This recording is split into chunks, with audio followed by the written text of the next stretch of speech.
परिवार और आस पड़ोस के लोग नन्ही सुधामणि की उच्च भाव दशाओं से सर्वथा अनभिज्ञ थे और उनकी नज़र में तो वे उसके बाल सुलभ खिलवाड़ थे। भला यह कौन सोच सकता था कि वह 7 साल की बच्ची, जिसे किसी प्रकार की आध्यात्मिक दीक्षा प्राप्त नहीं हुई, विशुद्ध प्रेम और आनंद के महासागर में गोते लगा रही थी। कभी कभी अपने आसपास के जगत को सर्वथा भुलाकर कुंज अपने को एक कमरे में बंद कर लेती और परमानंद में गा नाच उठती।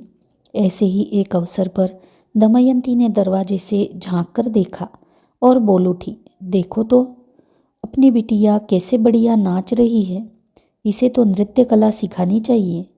बेचारे माँ बाप, उन्हें तो केवल सांसारिक नृत्य का पता था। उन्होंने न तो कभी पढ़ा था न सुना था कि कोई परमानंद में उन्मत्त होकर भी नृत्य कर सकता है। अगर उस समय वहाँ कोई ऐसा व्यक्ति उपस्थित होता जिसने महान आत्माओं की गाथाओं को पढ़ा जाना होता, तो संभवतः उसने सुधामणि की आध्यात्मिक भावदशाओं को समझा होता। और उस पर भी इतनी छोटी सी उम्र की बालिका में इतनी उच्च स्तर की भावातिरेकपूर्ण आध्यात्मिक स्थिति की अपेक्षा भला कौन कर सकता था। खैर, जो भी हो, परिवार वालों ने तो इसे अपनी थोड़ी सी सनकी, थोड़ी सी कल्पनाशील बेटी की उछल कूद ही समझा होगा। अपने परमेश्वर के दर्शन करने और उनसे एकाकार हो जाने की सुधामणि की उत्कट अभिलाषा निर्बाध बनी रही।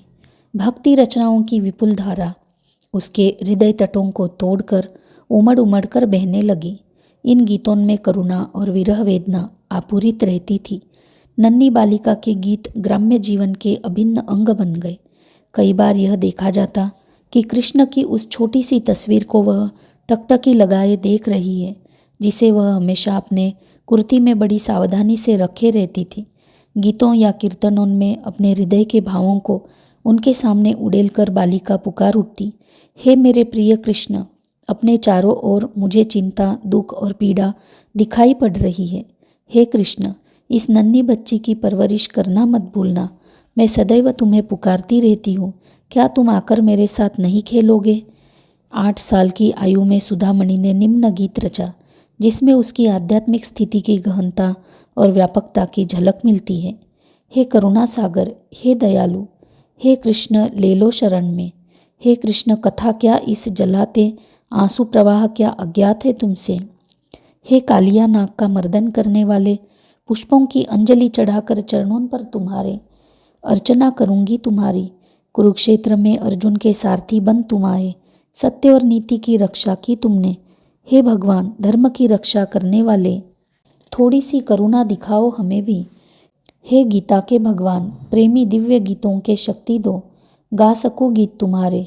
हे भक्ति भाव के प्रेमी भगवान, श्रवण नहीं करते क्या तुम मेरे, अंतरतम से उठता पावन नाम जाप तुम्हारा।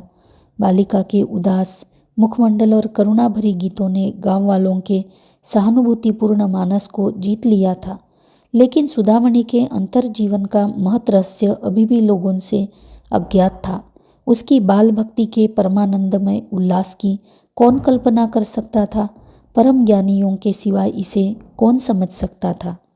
यहाँ पर माता अमृतानंदमयी जीवन चरित्र का पहला अध्याय समाप्त हो रहा है। दूसरा अध्याय हम अगले भाग में सुनेंगे। जय श्री हरि।